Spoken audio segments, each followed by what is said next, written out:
आज हम आपको मुनीर शहबाज की गजब बेइज्जतियों वाले किस्से दिखाएंगे। बताएंगे कि कैसे अमेरिका ने आसिम मुनीर को परेड में बुलाया लेकिन फिर मना कर दिया। हालांकि फिर भी वो अमेरिका पहुंचे और भयंकर बेइज्जती करवा बैठे। हुआ यूं कि आसिम मुनीर वॉशिंगटन के जिस होटल में रुके हुए थे उसके ठीक सामने पाकिस्तानियों ने एक बड़ा इलेक्ट्रॉनिक बिलबोर्ड लगाया जिस पर लिखा हुआ था mass murderer Munir, democracy died, haven gun speak.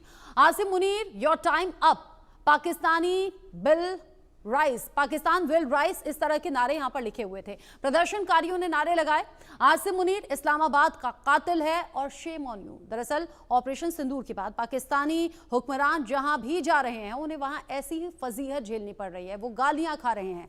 आज बात करेंगे कि कैसे दुनिया भर के पाकिस्तानी सरकार और सेना को शेम ऑन यू कह रहे हैं।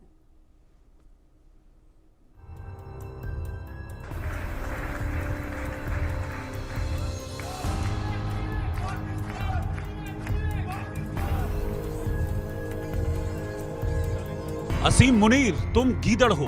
Shame on you, mass murderer! Shame on you! Shame on you, mass murderer! Asim Munir, तुम मास मर्डरर हो।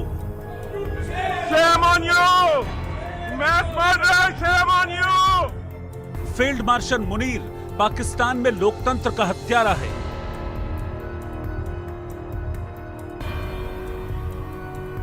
असीम मुनीर, शेम ऑन यू।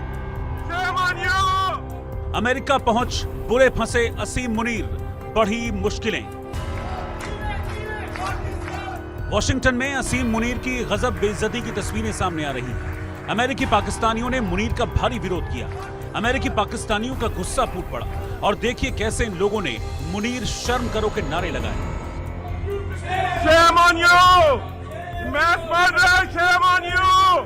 इस विरोध प्रदर्शन का मकसद अमेरिकी नीति निर्माताओं और अंतर्राष्ट्रीय समुदाय का ध्यान पाकिस्तान में सेना की भूमिका और लोकतंत्र पर उसके प्रभाव की ओर आकर्षित करना था। यानी सीधे सीधे कहें तो मुनीर को पाकिस्तान में लोकतंत्र का हत्यारा बताया गया।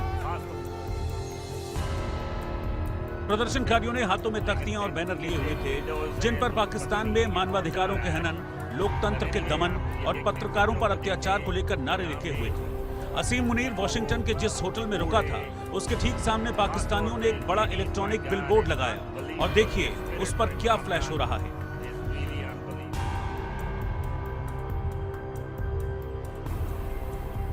आज हम यहाँ पे मौजूद हैं पाकिस्तान एम्बेसी वॉशिंगटन डीसी के सामने और आप देख रहे हैं मेरे पीछे एक बहुत बड़ा क्राउड है।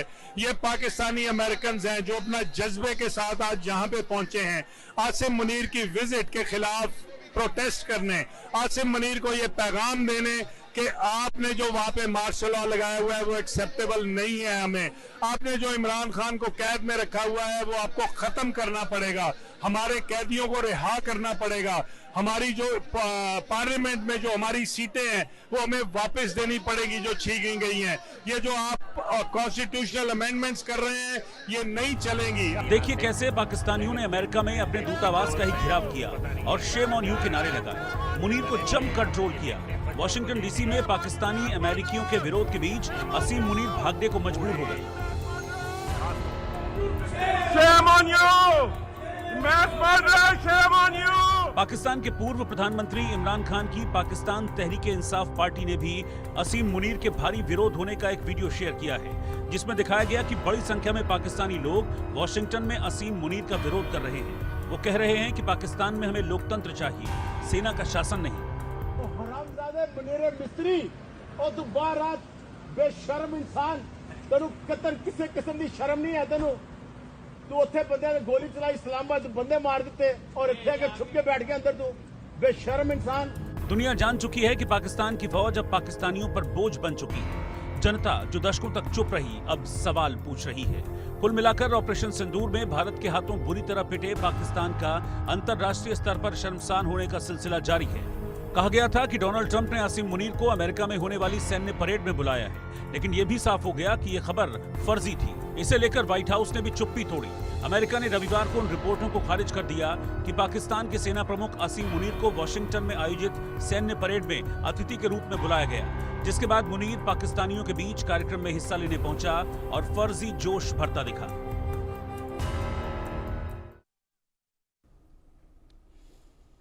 अमेरिका ने, मुनीर ने जिस तरीके से यहाँ पाकिस्तान में तबाही भी देखी लेकिन फिर से अपनी पीठ को थपथपाया।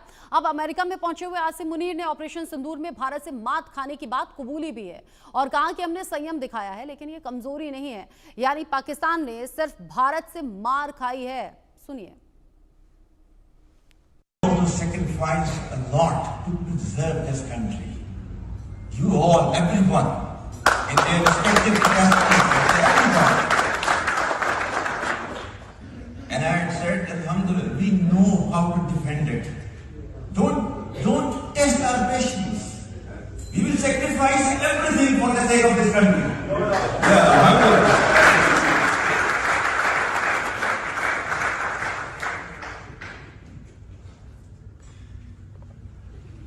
मैंने उस वक्त भी ये कहा था, रुका मिन फियतिन क़लीलतिन ग़लबत फियतन कसीरतन बिइज़्निल्लाह। हमने संयम दिखाया है लेकिन ये कमजोरी नहीं है, यानी कि पाकिस्तान ने बात कबूली है कि भारत ने बड़ी मार उसे दी है और ये मात खाई है पाकिस्तान ने। आसिम मुनीर ने भले ही अपने देश में, अपने मुल्क में लोगों को बेवकूफ़ बनाया हो, अपनी पीठ थपथपाई हो और जंग में जीत का ऐलान कर दिया हो, अपना प्रमोशन करा लिया हो, लेकिन विदेशों में पहुंचकर झूठ नहीं चलता। और जब पहुंचे आसिम मुनीर तो उन्हें सच बोलना पड़ा और उनके खिलाफ जो नारेबाजी हुई वो आपने इससे पहले चली रिपोर्ट में देखा ही। मेरे साथ में बात करने के लिए ब्रिगेडियर रिटायर्ड राजन जामवाल जी जुड़ गए हैं डिफेंस एक्सपर्ट के तौर पर। नाजिया इलाही खान मेरे साथ में जुड़ गई हैं सोशल एक्टिविस्ट के तौर पर। आप दोनों का ही इंडिया न्यूज पर बहुत स्वागत। जिस तरीके से ब्रिगेडियर जामवाल मात खाई पाकिस्तान ने, वो भारत जानता है, पाकिस्तान के भी खुद के अपने लोग जानते हैं और इसीलिए पाकिस्तानी हुकूमत और फौज को वो क्रिटिसाइज कर रहे थे, अपनी पीठ थपथपाने पर वो उनसे सवाल पूछ रहे थे। लेकिन अब विदेश में जाकर इस बात को स्वीकारना, क्या चल रहा है पाकिस्तान के दिमाग में और इससे बड़ी बेइज्जती और क्या होगी? देखिए, जब इनकी प्रेस कॉन्फ्रेंसेस शुरू हुई थी, अनलाइक हमारी प्रेस कॉन्फ्रेंसेस में जहां हमने सैटेलाइट फोटो दिखाई, पूरे प्रूफ दिए, इन्होंने कोई प्रूफ नहीं दिए। इनके डिफेंस मिनिस्टर खुद कह रहे थे भैया सोशल मीडिया पे है, यहाँ वहां। So end of the day जब इंटरनेशनल एक्सपर्ट्स, न्यूट्रल एक्सपर्ट्स, उन्होंने विश्लेषण शुरू किए, ना सिर्फ टॉम कूपर और भी बहुत काफी एक्सपर्ट्स थे, इंटरनेशनल एक्सपर्ट्स, जिन्होंने विश्लेषण शुरू किए, तो ये सारा सच दुनिया के सामने पहले ही आ गया था कि किस प्रकार पाकिस्तान की बुरी तरह पिटाई हुई है, उसके सारे एयर बेसेस तबाह कर दिए गए। अब इस स्टेज पे आके ये कहना कि हम तो हमले की तैयारी कर ही रहे थे, उससे पहले हमला हम पे हो गया, वो इसलिए हम कर नहीं पाए। एक प्रोफेशनल आर्मी के लिए इससे अनप्रोफेशनल बात नहीं हो सकती। ये एक किस्म की एडमिशन है अपनी इनकॉम्पिटेंस की, इनकैपेबिलिटी की। वही चीज जो उनके प्रवासी पाकिस्तानी हैं यूएस में, वही ये बोल रहे हैं, उसी के बिलबोर्ड लगा रहे हैं, वही उनको आईना दिखा रहे हैं कि भाई साहब आपने क्या किया, खुद तो डूबे थे सनम, पाकिस्तान को भी डुबो दिया। तो मतलब बोलते हैं ना, झूठ की ज्यादा समय नहीं होता, ज्यादा देर नहीं चलता। तो इट इज एग्जैक्टली अभी देखना यह है कि बाहर तक तो ठीक है, पर जो इंटरनल पाकिस्तान के अंदर जो उनका मीडिया है, जो अभी तक नहीं, वो जीत के डिंडोर और ये मरा रहा था, थोड़ा बहुत स्टार्ट किया है उन्होंने, थोड़ा बहुत स्टार्ट किया है। सम चैनल्स हैव स्टार्टेड कि भैया हमारे साथ धोखा हुआ, हमको बताया गया कि हम जीत गए, बट हमारी एक्चुअली बुरी तरह पिटाई हुई है। पर जर्नल पब्लिक तक ये बात पहुंचे, वो होना चाहिए। एंड आई एम श्योर आने वाले समय में ये बात जनरल पब्लिक तक पहुंचेगी। उसके बाद पब्लिक इस फौज का क्या हाल करती है वो देखेंगे। जैसा जहां आज तक रहा है कि ये बेदर्दी से मतलब एक किस्म का जबरदस्ती करके कंट्रोल कर लेते हैं और सिर्फ सत्ता पूरी इन्हीं के हाथ में है। एंड इनफैक्ट ये पुलिस को भी कंट्रोल करते हैं, पॉलिटिशियन को भी कंट्रोल करते हैं, और इस प्रकार अपना वो जो इन्होंने एक साम्राज्य बनाया हुआ है, उस साम्राज्य को ये कायम रखते हैं। तो पर ये कब तक? देखो, झूठ के बुनियाद पे बना हुआ ये महल कहीं ना कभी ढहना है। आई थिंक इसकी शुरुआत अभी हो चुकी है। आप कह रहे हैं शुरुआत हो चुकी है, नाजिया इलाही, अभी तक तो पाकिस्तान में लोग कह रहे थे, पाकिस्तानी हुकूमत और फौज की तरफ जो पाकिस्तान के अलग अलग हिस्सों में लोग हैं वो बड़े बेचैन और परेशान होकर रहते हैं और कहते हैं शेम ऑन यू। अब अमेरिका की धरती पर अगर पाकिस्तान के लोगों ने ये कहा है तो ये कितनी बड़ी बात है?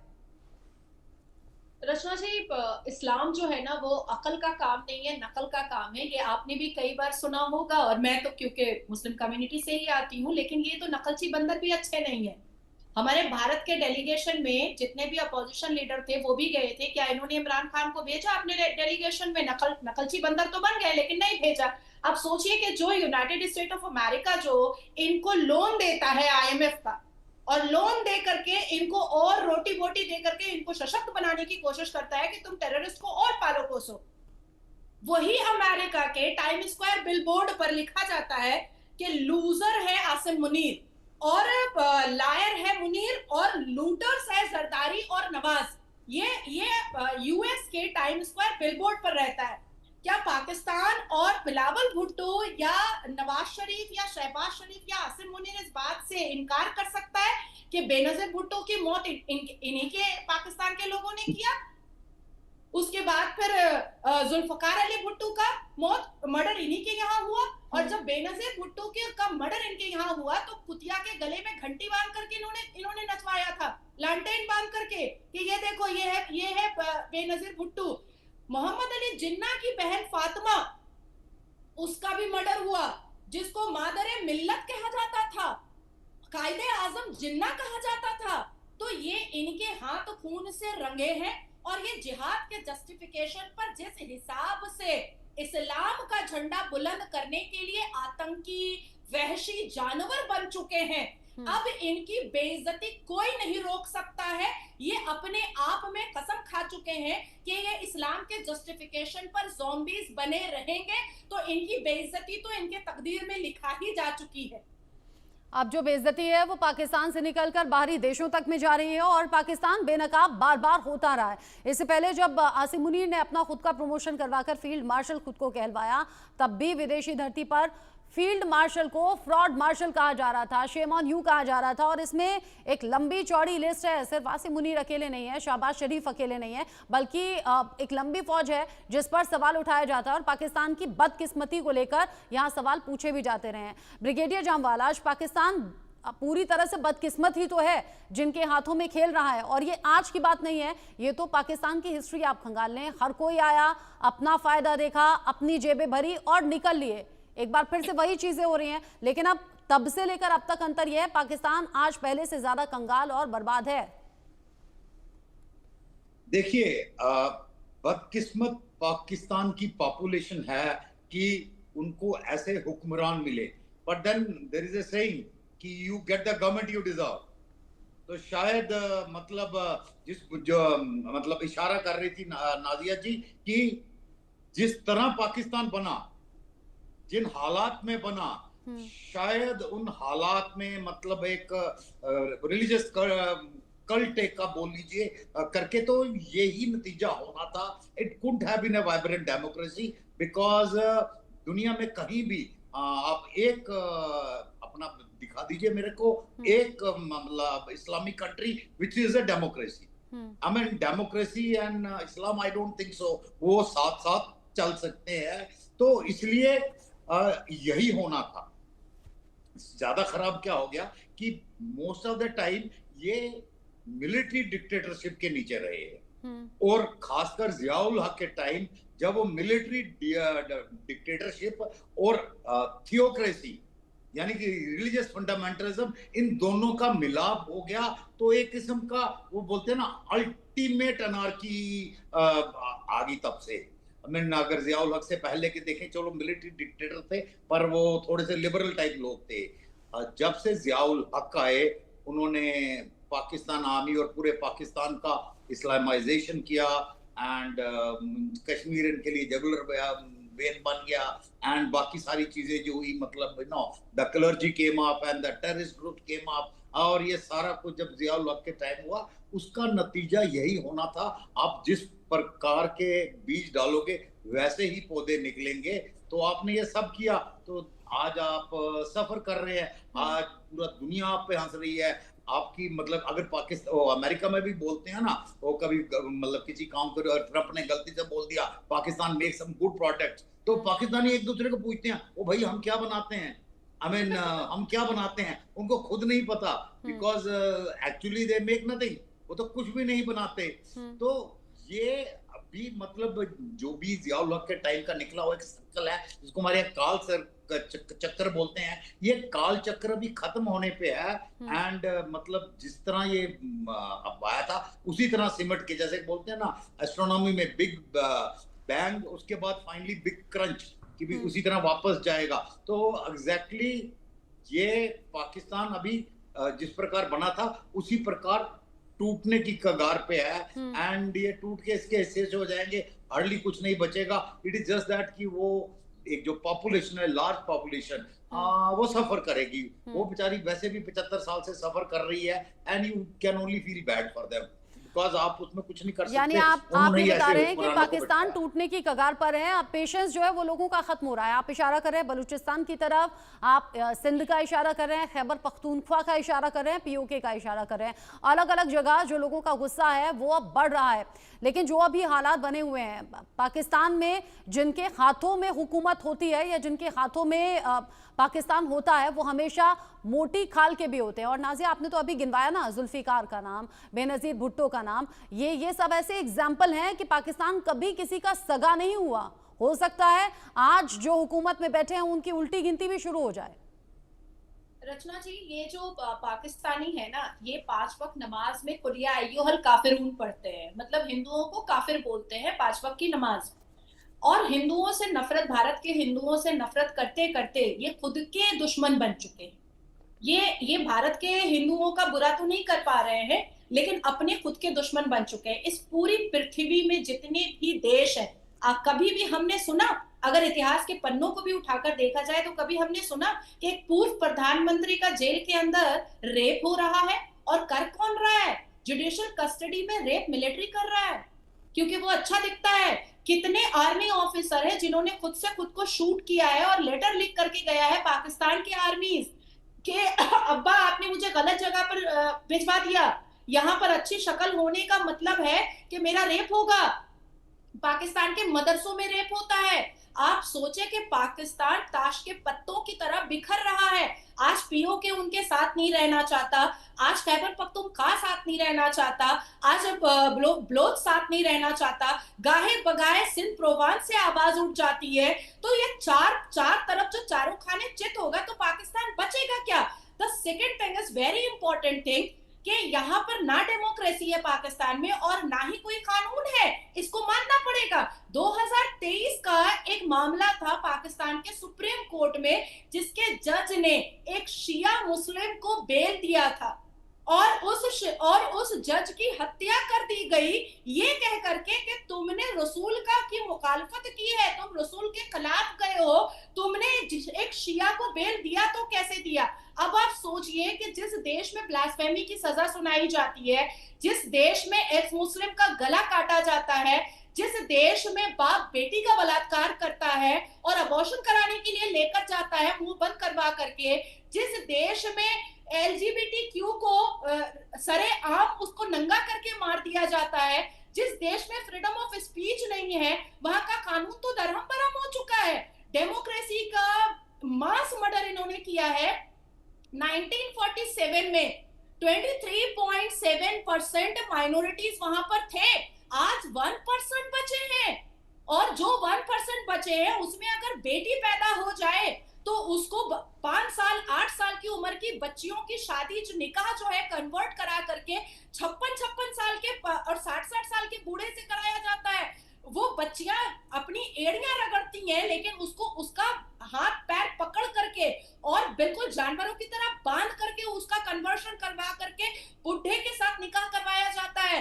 पाकिस्तान में ना डेमोक्रेसी है, पाकिस्तान में ना लिबरल माहौल है, पाकिस्तान में ना ही लॉ एंड ऑर्डर है। अगर है तो सिर्फ इस्लाम का झंडा है और डिक्टेटरशिप है। इसी 2 चीजों की वजह से पाकिस्तान पूरी दुनिया में बदनाम हो चुका है और कोई ठीक नहीं है कि 2026 में पाकिस्तान बन गया कब्रिस्तान। आप ये भी न्यूज चलाएंगी? आप जो कह रही हैं एकदम ठीक है। आप बता रही हैं कि कैसे वहां पर अल्पसंख्यकों को निशाना बनाया जाता है। अच्छा, रिकॉर्ड ये भी कहता है नाजिया कि पाकिस्तान में बड़ी संख्या में मुसलमानों का भी कत्ल हुआ है, मुसलमानों की भी जानें गई हैं, और ये सब कुछ यहाँ की हुकूमत, यहाँ की फौज के चलते हुआ है। जी रचना जी, ऐसा है कि जैसे ईरान में मोर देन 70% युवा जो है वो एक्स मुस्लिम हो रहे हैं, उसी तरीके से पाकिस्तान में भी 15 to 17% जो युवा हैं, क्योंकि मैं पाकिस्तान चैनल्स पर बैठती हूँ, वहां के युवा एक्स मुस्लिम हो रहे हैं। अब ये जो गाहे बगाए आप खबर सुनते हैं कि फलाना मुसलमान को पकड़ करके इन्होंने ब्लास्फेमी की सजा दे दी, ये वही होते हैं जो एक्स मुस्लिम होते हैं, जो क्रिटिसिज्म करने लगते हैं इस्लाम पर, जो इस्लाम के रिफॉर्मेशन पर बात करने लगते हैं। ऐसी क्या वजह थी कि जाकिर नायक, भगोड़े जाकिर नायक, आतंकी जाकिर नायक, अश्लील जाकिर नायक को ये कहना पड़ा कि अमेरिका और लंदन में रहने वाले और भारत में रहने वाले मुसलमान जन्नत नहीं जाएंगे, लेकिन पाकिस्तान में रहने वाले मुसलमान जो है वो जन्नत चले जाएंगे, क्योंकि उसको इस्लाम का प्रमोशन करने की जिम्मेदारी मिली थी। तो जिस तेजी से ईरान और पाकिस्तान में एक्स मुस्लिम बढ़ रहे हैं, अब ये अपने कौम और अपने हमकलमा के भी दुश्मन होते चले जा रहे हैं। आप देखिए बांग्लादेश में शेख हसीना भी ला इलाहा पढ़ती थी, और जो जमाते इस्लामी ने शेख हसीना के इनर गारमेंट उड़ाए थे और शेख हसीना को भागने पर मजबूर किया था, वो भी ला इलाहा इल्लल्लाह मोहम्मद रसूलुल्लाह पढ़ता था। तो ये इस्लाम के जस्टिफिकेशन पर सारे क्रिमिनल एक्टिविटीज करते हैं, टेररिज्म एक्टिविटीज करते हैं, लेकिन इनको सुनना नहीं पसंद है, इनको करना पसंद है। सुनना पसंद नहीं है, और मोटी चमड़ी के होते हैं जिन्हें कुछ कह भी दो, जैसे कि अभी ये कहा भी गया Shem on you Asim Munir, तो उन पर कोई फर्क नहीं पड़ेगा। वो एक कान से सुनेंगे, दूसरे से सुनकर वो निकाल देंगे, और ये आज की बात नहीं है। लेकिन ब्रिगेडियर जामवाल, ऑपरेशन सिंदूर तो बहुत अभी ताज़ा है, अभी ताज़ा पाकिस्तान ने चोट खाई है, लेकिन इतनी बेशर्मी के साथ जीत का डंका बजाया गया, जगह जगह जीत की रैलियां निकाली गई, और ये बताया गया कि हमने भारत को हरा दिया है और हमारी यहाँ पर जीत हुई है।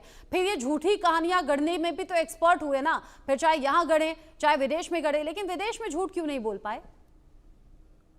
देखिए, झूठ बोलने की जहां तक आदत है, उनके हिसाब से 1965 में वो जीते, हालांकि मैं दुनिया ने देखा वो 1971 में वो जीते, पूरी दुनिया ने 93,000 लोगों की पेंटें उतरती देखी, और उनकी किताबों में आज भी है कि वो 71 में वो जीते।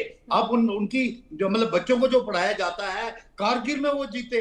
आई मीन उनके यहाँ तो एजुकेशन सिस्टम को ही एक हाईजैक कर लिया गया है कि हर जगह उनकी फौज जीती, वो आज तक हारी नहीं। वेरज पूरी दुनिया को पता है कि उनकी फौज सिर्फ जंग कोई नहीं जीती, सिर्फ इलेक्शन ही जीती है आज तक।